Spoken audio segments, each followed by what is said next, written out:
Olá, alunos, tudo bem? Conversamos há um tempo atrás sobre motivação nos estudos, estão lembrados? Pois é, agora hoje nós vamos falar um pouquinho mais de estudos, mas de uma forma diferente. Nós vamos falar algumas coisas para você estudar melhor.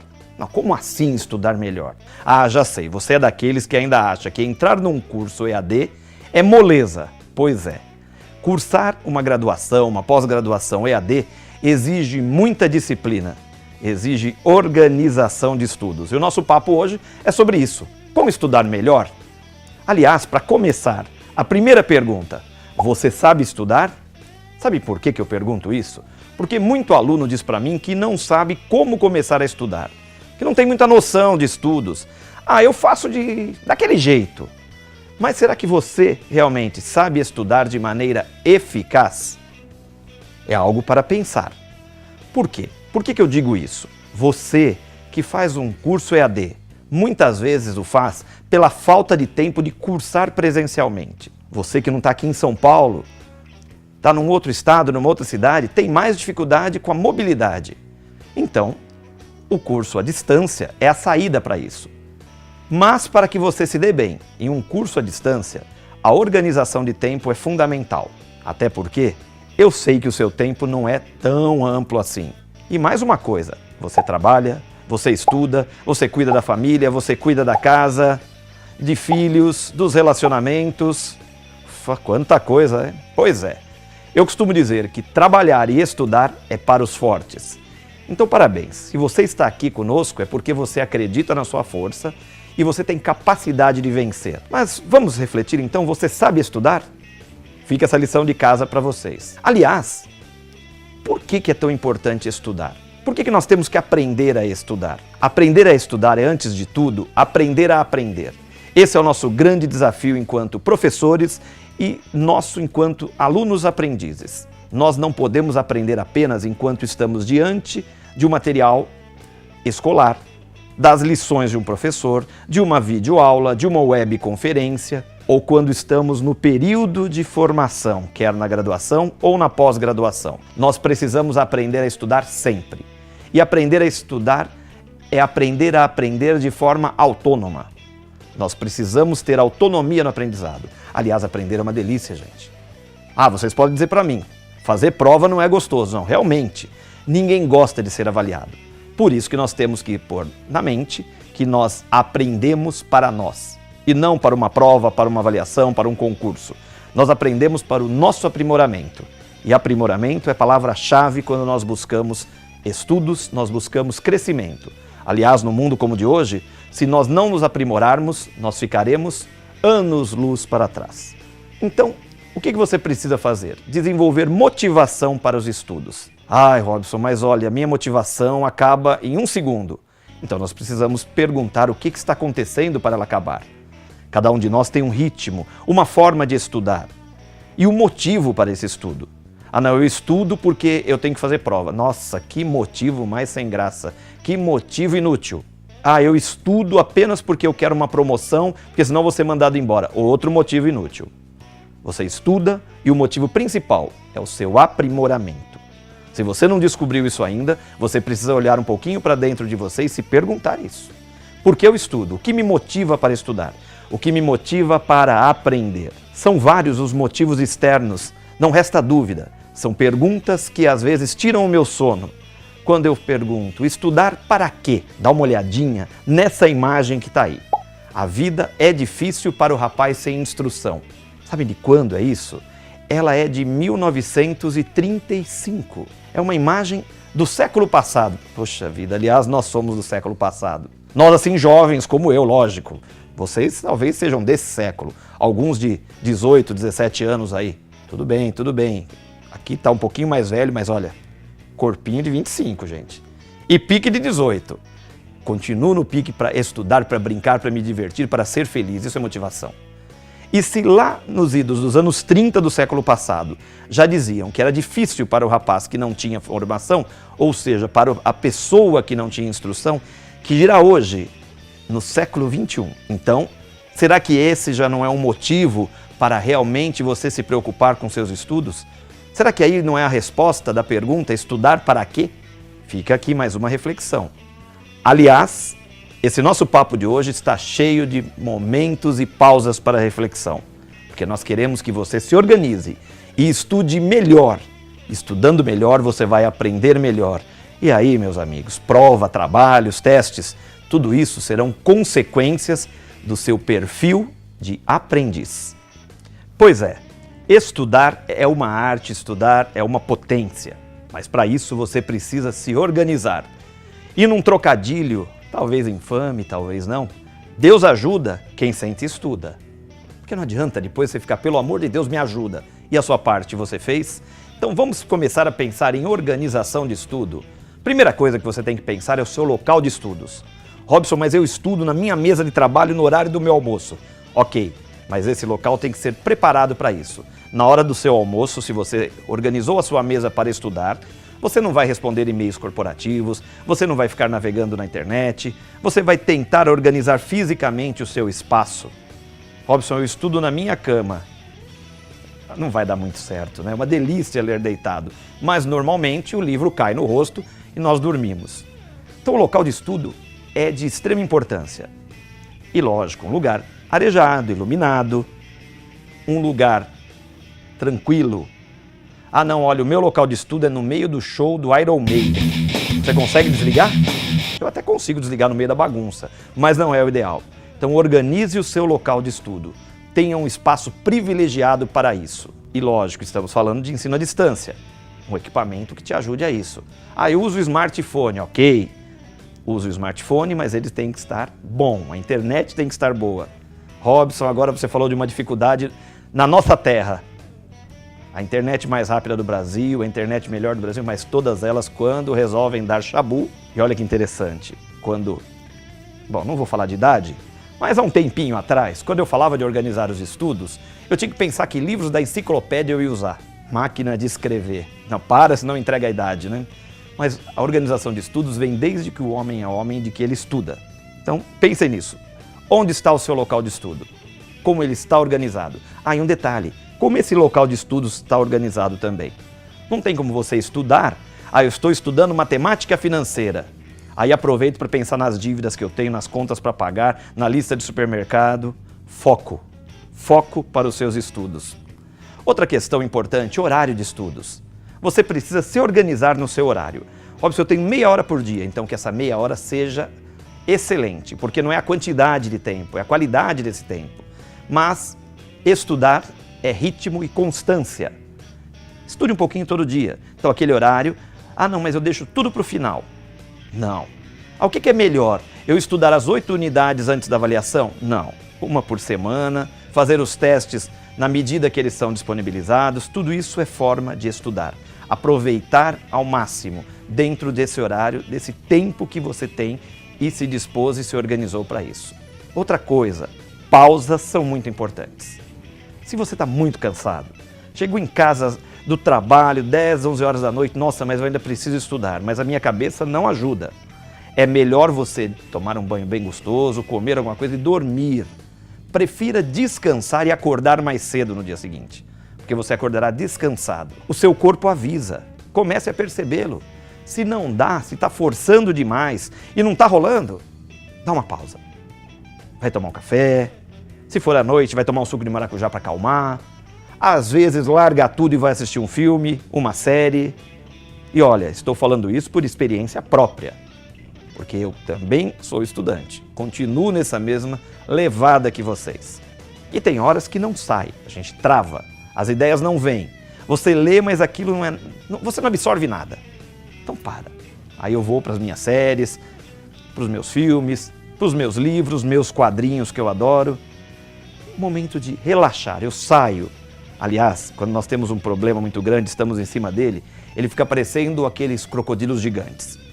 Aí sai dele, vai dar uma volta. Quando você volta, você vê que ele é menor do que uma lagartixa. Por quê? Porque naquele momento você perdeu o foco do problema e saiu para arejar. Você volta com o foco para a solução. Estudo é isso. Não está entendendo o que você está lendo, o cansaço bateu, dá uma pausa. Continua um pouco depois, ou vai dormir, continua... Depois, mas se eu parar eu me culpo. Não se culpe. O seu corpo precisa de descanso e o seu cérebro precisa de uma pausa. Aliás, falando em cérebro, você precisa exercitar o seu cérebro.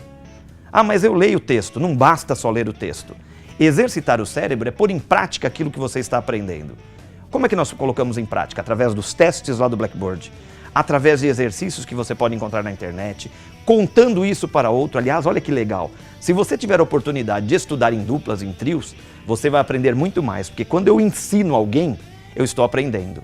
Então conta, eu sei, a família foge. Não, eles não querem saber de logística, contábeis, pedagogia, mas fala, pera um pouquinho, deixa, eu preciso conversar com você sobre o que eu aprendi. E é dessa forma que nós vamos exercitando o cérebro e conseguindo apreender muito mais. Apreender, eu quero reforçar, apreender, trazer para vocês. Esse aprendizado que você faz compartilhado é muito mais difícil de você esquecer. Bom, esse é só o comecinho. Mas agora vamos para algumas dicas e técnicas de estudos, porque talvez isso possam ajudar você a se organizar melhor, a estudar melhor e a se tornar um aluno melhor. Vamos a elas? Vamos à nossa primeira dica. Você sabe ler? Ah, Robson, tá me tirando. Cheguei aqui no ensino superior, graduação, pós-graduação, e você vem me perguntar se eu sei ler? Pois é, muita gente acha que sabe ler. Porque ler é muito mais do que decodificar um signo, um símbolo. Ler envolve interpretação. E aí começam os problemas. Então, na nossa primeira dica, nós vamos orientá-lo para uma leitura eficaz. Um passo a passo. Não é como uma receita de bolo. Na receita de bolo você põe o seu tempero especial. Tá bom? Aqui também dá para você organizar e colocar o seu tempero do jeito que você quiser. Mas são dicas que vão te ajudar a ler melhor. A primeira parte é dividir a sua leitura em fases. Faz de conta que você está no videogame. Você tem que passar as fases, ou no RPG, passar as missões para ganhar experiência. Leitura também é assim. Conforme você vai aprimorando, você ganha experiência como leitor. Então a primeira fase que nós indicamos é uma leitura de pré-leitura, na verdade, uma leitura de reconhecimento. É uma leitura rápida, onde eu estou pegando ali os principais pontos daquele texto. Então se o texto fala sobre meio ambiente, eu vou pegar as principais ideias ali. Ah, então está falando de meio ambiente, está falando de coleta seletiva, necessidade de cuidar do ambiente, o problema do lixo. Então são pontos que vão te ajudar numa outra coisa chamada esquema, que nós vamos falar daqui a pouquinho. Depois que eu fiz uma primeira leitura, passei os olhos rapidamente, eu faço uma leitura seletiva. Aí sim, eu começo a selecionar os pontos que realmente são importantes. É uma segunda leitura. Depois disso, eu começo a fazer uma leitura crítica ou reflexiva. Isso mesmo, eu começo meio que a dialogar com o texto. Coisa de maluco? Não, gente. Eu começo a questionar, mas aqui está falando de meio ambiente, mas eu li num outro texto que não era bem assim. Eu começo a fazer pontes para chegar à leitura interpretativa, para realmente chegar ao entendimento completo daquele texto. Então vamos retomar as fases? Pré-leitura ou leitura de reconhecimento. Passo os olhos rapidamente. A leitura seletiva, agora eu vou selecionar os pontos que me chamaram mais atenção, que são importantes. Passo por uma leitura crítica ou reflexiva. Eu começo a refletir sobre aquilo que eu estou lendo, fazendo pontes com tudo aquilo que eu já li, ou vi, ou assisti sobre o assunto, para chegar a uma leitura interpretativa real, onde eu interpreto o sentido daquele texto. E aí, você sabe ler? Volto àquela pergunta, porque vejam as etapas que nós precisamos seguir para que realmente a leitura aconteça de verdade. A nossa segunda dica é para que você estude escrevendo. Estou lendo, computador do lado, deixa ali do lado um bloco de papel, lápis. Ah, Robson, isso já era, eu estudo com a tablet. Então abre o bloco de notas, eu estudo com o notebook, abre um bloco de notas, uma página do Word, escreva. Porque conforme você escreve, o seu cérebro capta aquilo de uma forma melhor. Isso não sou eu falando. Temos estudos que dizem isso, principalmente nas áreas de neurociência, programação neurolinguística. Quando eu escrevo, eu assumo compromissos. Quando eu escrevo, eu realmente faço um outro processo com as minhas sinapses. Porque se você é uma pessoa muito visual, ler te ajuda, mas o fato de escrever você está vendo e lendo duas vezes. Para aquele muito auditivo, é lógico, eu prefiro ouvir uma aula narrada, prefiro ouvir um vídeo do YouTube, veja, ouvir, estou dizendo. E o sinestésico precisa desse envolvimento. Mas isso é assunto para um outro vídeo nosso. Então, estude escrevendo. Escreva as suas ideias e não a cópia. Não é Ctrl+C, Ctrl+V, ok? Outra coisa, marca texto na mão, leia sublinhando as partes importantes. Mas sabe o que acontece? Tem gente que sublinha tudo. Aí vai dizer assim, mas Robson, tudo é importante. volta a leitura seletiva. Será que ela foi bem feita? Sublinhe ali as partes importantes do seu texto. Robson, mas eu leio em tela, no Acrobat. Há ferramenta para sublinhar ali amarelinho também. Então descubra as ferramentas na sua tela que podem te auxiliar nesse processo também. Bom, vejam bem que essas técnicas são bastante simples. Nós agora passaremos para algumas técnicas de estudo um pouco mais complexas, mas que são extremamente eficazes. Não saia daí. Preste atenção e aproveite para pegar um bloco de lado e anotar essas ideias também. Uma técnica bastante interessante é fazer esquemas. No esquema, lembra que eu falei para vocês sublinharem ali as palavras, os conceitos mais importantes? Eu crio passos para lembrar do texto, porque não dá para reler tudo toda vez. Eu li um livro inteiro, agora como é que eu vou lembrar tudo aquilo? Eu vou ter que reler todo? Não dá tempo. Então quando eu faço esquemas, eu vou pondo, por exemplo, meio ambiente, uma setinha que puxa ecologia, coleta seletiva, problema do lixo. São, na verdade, palavras-chave que eu vou utilizar para lembrar da leitura. Um detalhe, só funciona se eu tiver lido. Poxa, Robson, eu já ia pedir para o meu amigo me mandar para o WhatsApp o esquema dele. Pode até te ajudar, mas terá buraco, porque você não conhece o texto.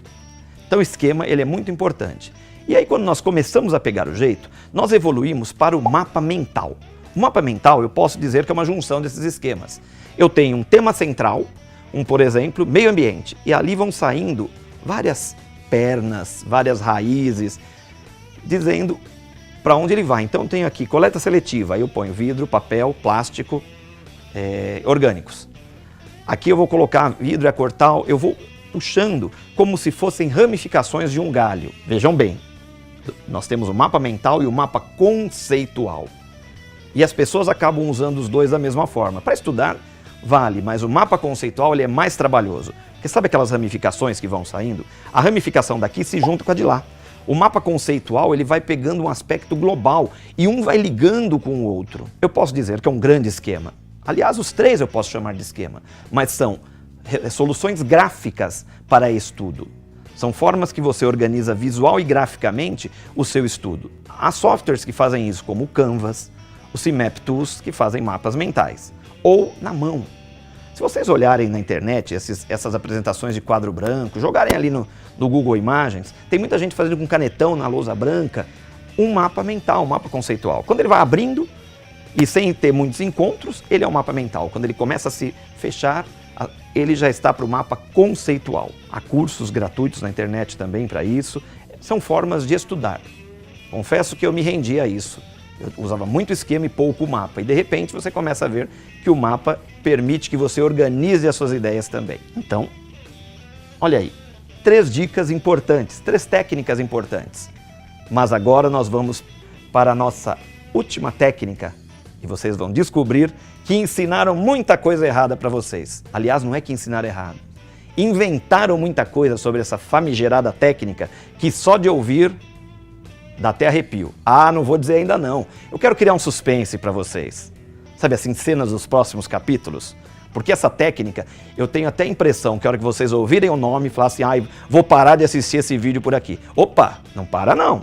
Fica aí comigo, porque essa técnica ela é de extrema importância e pode te ajudar muito. Como é que é? Você quer saber o nome dessa técnica? Ok. Tá bom, vou dizer. Vou dizer, mas olha, promessa de vocês que ninguém vai desligar o vídeo agora. Porque o nome dessa técnica famigerada... Aliás, essa técnica já passou muito na vida de vocês, desde que vocês eram crianças. Mas deixemos de enrolação e vamos a ela? Ok, sem mais delongas, sem enrolar muito, eu vou falar de uma vez, mas não pulem da cadeira. O nome dessa técnica é resumo. Ai meu Deus do céu, Robson, resumo de novo. Eu fiz isso a minha vida toda na escola. Pois é, e foi ali que contaram um monte de mentiras para nós. Primeiro falaram assim, olha, para fazer resumo, você copia o primeiro parágrafo, pula o segundo e copia o terceiro e assim por diante. Olha, o resumo você encurta as frases, tira algumas palavras do meio. Olha, o resumo copia as partes só mais importantes, e aí vai. Ao longo da minha caminhada, de quase 30 anos de educação e de educador, eu vejo alguns resumos maiores que o texto original. Bom, então já tem um problema, porque o resumo é para ser menor do que o texto original. Agora, sabe o que nunca nos disseram? que eu não resumo frases, eu não resumo palavras, eu não resumo textos, eu resumo ideias. O meu resumo é feito com as ideias principais de um texto. Então, um esquema é um resumo, o mapa mental é uma forma de fazer resumo. O resumo ele é uma forma textual de construir as ideias desse texto. Então, se o texto tem 10 páginas, o meu resumo não pode ter 9, não pode ter 11. O ideal é que ele vá para 2 páginas, para que eu tenha realmente um poder de síntese, para que ele me auxilie num processo de estudo. E nós temos tipos de resumos. Entre eles, o indicativo ou descritivo, onde aí sim, eu coloco as partes mais importantes do texto, mas fazer resumo não dispensa a leitura do texto original. Então, quando eu faço um resumo indicativo ou descritivo, eu faço uma leitura, pego as partes principais e organizo ali na forma de texto. O outro tipo de resumo é o resumo informativo. Esse reproduz com fidelidade as ideias do autor, os detalhes principais que são importantes naquele texto como um todo. Então, ele pode ser um pouquinho maior que o descritivo ou indicativo. O nome já diz indica. O esquema, eu posso dizer que é um resumo indicativo.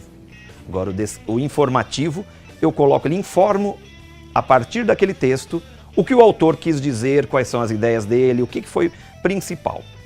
Aí eu chego ao resumo crítico. Vejam que é uma terceira etapa de resumo. Nesse processo, o nome já diz, eu estabeleço uma crítica daquilo que eu li. Mas não pode ser uma crítica eu gosto porque eu gosto ou não gosto porque eu não gosto. Uma crítica fundamentada, afinal de contas, nós estamos falando de estudos, estamos falando de universidade, estamos falando de estudos acadêmicos, estamos muitas vezes falando de artigos científicos, de journals, de trabalhos apresentados em congressos. Então a crítica eu faço a partir do momento que eu também estudo sobre aquele assunto. Eu, por exemplo, estudo design. Design do povo trabalhando com as gambiarras. Outros autores vão falar a mesma coisa. Para eu questionar o que aquele autor faz, porque eu não sou obrigado a concordar com todos os autores do que eu li, mas para eu poder questionar eu tenho que ter fundamentos para falar. Não é simplesmente eu não gosto porque aqui tem uma vírgula a mais. Então o resumo crítico ele também é um estágio avançado da forma de fazer resumo. E aí eu chego à resenha. A resenha então, gente, exige muito conhecimento e um juízo valorativo. Eu vou fazer uma resenha da obra de Monteiro Lobato. Olha só, da obra. O que você leu de Monteiro Lobato? Eu li um livro só, então você não pode fazer uma resenha da obra. Mas eu quero fazer uma resenha desse livro, ok. Mas você tem que conhecer o todo desse autor, você tem que conhecer o contexto. Vou dar só um exemplo bobo, politicamente correto, que é um dos tópicos que a gente mais discute. Eu costumo brincar, como pesquisador de cultura popular, que logo, logo vão pôr uma prótese no Saci. Porque não vão aceitar que o Saci seja um deficiente físico de uma perna só. Mas vamos pensar, quando esse mito foi criado? De onde ele vem? Qual era o contexto? Porque senão nós ficamos sendo chatos. E o mundo de hoje está muito chato, gente. É assim, se você disser que não gosta de brócolis, a Sociedade Protetora de Brócolis vai para cima de você. E é um conhecimento raso, porque infelizmente nós temos ferramentas de pesquisa poderosíssimas, como o nosso oráculo Google. Mas por que o conhecimento é raso? Porque eu leio às vezes a primeira indicação do Google e acho que já sei tudo. Está faltando estudo, está faltando conhecimento. Então quando eu vou fazer uma resenha eu preciso ampliar o conhecimento. A mesma coisa que eu digo do politicamente correto, dessas chatices que nós estamos vivendo no mundo de hoje. Cantigas de ninar, ai como são cruéis. Vamos entender o contexto dessa cantiga de ninar? De onde ela vem, lá do período escravagista, onde a mucama deixava o seu filho na senzala para tomar conta do senhorzinho, para que os senhores fossem para os bailes. E se a criança estivesse acordada na volta, ela apanhava. Então é sim, ela fazia dormir pelo medo. Olha como é necessário estudar. Eu não posso simplesmente entrar no barco, no ritmo, no bonde e falar o que todo mundo fala.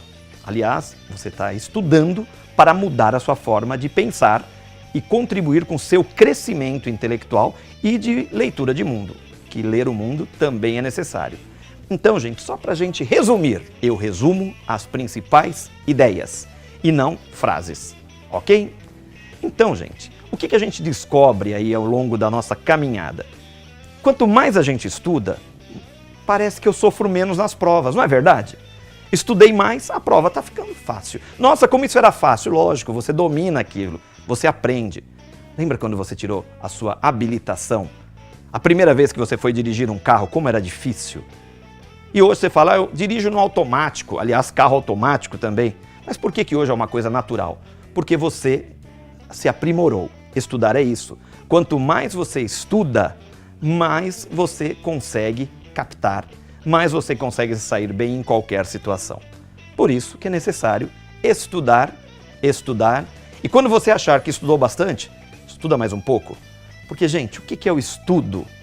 O estudo é quando você valoriza a sua mente a serviço da felicidade. Estudar é prazeroso, te dá felicidade, te dá prazer e te transforma. Então, meus amigos, eu espero que hoje, após esse nosso bate-papo, vocês estejam cheios de pulguinhas atrás da orelha, pensando e repensando como vocês têm estudado até agora. E eu desejo que eu possa ter contribuído com a sua formação de aluno e principalmente de ser humano. Eu sou o professor Robson Santos e até o nosso próximo vídeo aqui do Senac. Um grande abraço e bons estudos!